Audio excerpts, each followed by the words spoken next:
When I was 16, I worked at a small gas station on a lonely street. I did it for a quick buck, only working 20 hours a week. It was easy, and we were never busy. So most of the time, I would sit at the counter and do school work. The gas station was small, inside and out. 4 pumps sat in front, just right off the side of the road, and the building itself was smaller. There was a 1-room bathroom, 1 middle row of snacks, 2 fridges, and then my little counter area. We had a back room, but it was used as storage instead of a break room. Behind the building was a large dumpster, but to access it, you had to walk out of the front door and around the building. Most people I saw were passing through, only stopping for gas, a pee break, or a quick bite. The small town I lived in, Tattersaw, wasn't a tourist town. The hot dogs that turned slowly on the burner were old, but I couldn't tell people that.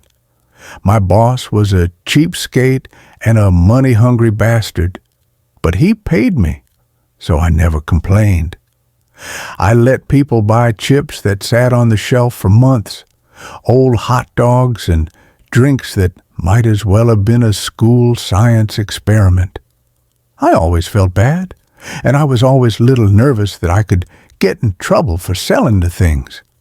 But my boss reassured me that everything would be fine, and nobody will ever know.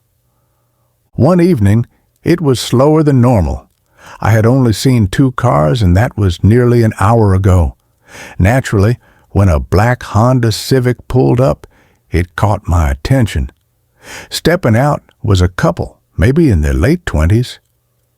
The man opened the back door and grabbed a backpack while the women walked around and began to pump gas.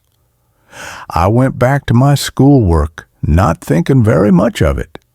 If they needed help, they could always just come inside. The husband disappeared from view, but it was whatever.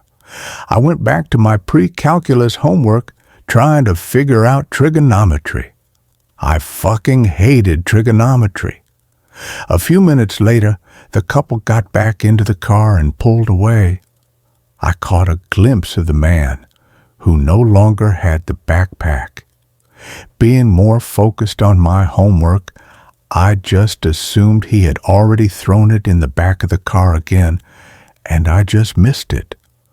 Later that evening, I was about to take out the trash.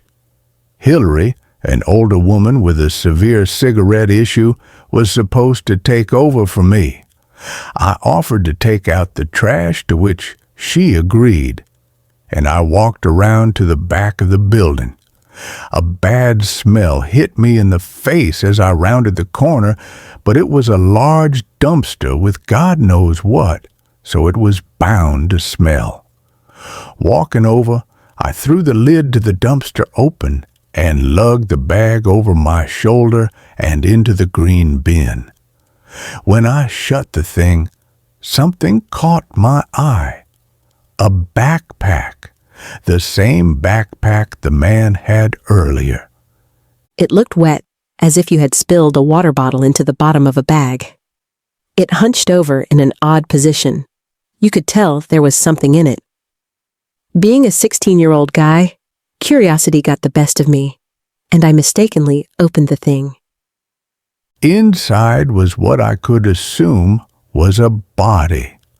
It was a deep red and pink in places, or I think it was. The black inner lining of the backpack made it hard to tell for certain. It stank, much worse than the dumpster nearby, and I could see chunks of meat and little white things sticking every which way. It looked like roadkill that had been hit by several cars. I turned around, vomiting the little bit I had in my stomach. Tears sprang to my eyes as it turned into acid coming up. Or I think it was acid. I know for certain I lost all my lunch. I stumbled back around the building, crashing into the wall and trying to wipe the vomit that was dribbling down my chin. I stumbled through the doors, catching Hillary's attention immediately. I choked out the words, something about a body, and felt the need to vomit again. She grabbed the phone, dialing 911 and speaking frantically. I shoved past her into the one bathroom we had and stayed hunched over the toilet until the cops arrived. The rest of my evening and night was a blur. When the cops arrived, I was sitting on the nasty bathroom floor. I didn't care how gross it was. I couldn't bring myself to think of anything except what I had seen.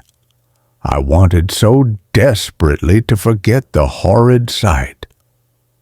A female officer came and found me, a shocked look appearing on her face as she saw my condition. "Hey there, you're Zach, right?" She sounded so soft, like a mother comforting their child after a nightmare. I could only nod in response.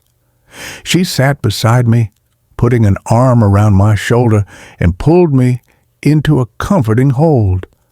It felt like we sat there for hours, just the sounds of other officers and occasionally Hillary's voice piercing the silence. I don't remember exactly what happened. I was in and out of it through the rest of the night. My parents showed up. My mother frantically wrapped her arms around me. I gave my story to the officers. I couldn't talk to them without a guardian present.